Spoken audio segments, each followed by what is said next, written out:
999 টাকায় এতগুলো প্রোডাক্ট পেয়েছি। হ্যালো এভরিওয়ান, কেমন আছেন সবাই?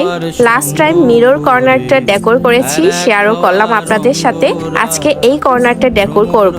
এই কম্বোতে সুইট হোম একটা পেয়েছি, চড়ুই পাখির বাসা পেয়েছি, পাতা পেয়েছি, পাতাগুলো বেশ সুন্দর ছিল। তারপর 8 পিসের ওয়ালবোর্ড পেয়েছি, একটি ফেয়ারি লাইট পেয়েছি, তারপর ডাবল টেপের কস্টেপ পেয়েছি।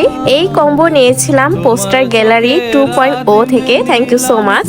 প্রথমেই সুইট হোম মিররের পাশে আমি হ্যাং করেছি, তারপর এইখানে ওয়ালবোর্ডের পিছনে এই যে কস্টেপগুলো লাগিয়ে নিলাম। কস্টেপগুলো লাগানোর পর একে একে আমি দেওয়ালে এক সাইডে লাগিয়ে নিব।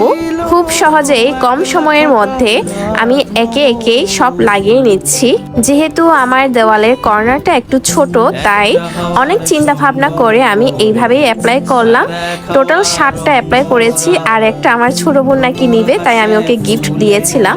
এই তো আমার ওয়ালবোর্ড অ্যাপ্লাই করা হয়ে গিয়েছে। কেমন হয়েছে অবশ্যই জানাবেন। এখন চড়ুই পাখির বাসা বা বাবুই পাখির বাসা, ওইটার ভিতরে আমি পাতাগুলো দিয়ে লাইট দিয়ে ভালো মতো সেট করে নিব।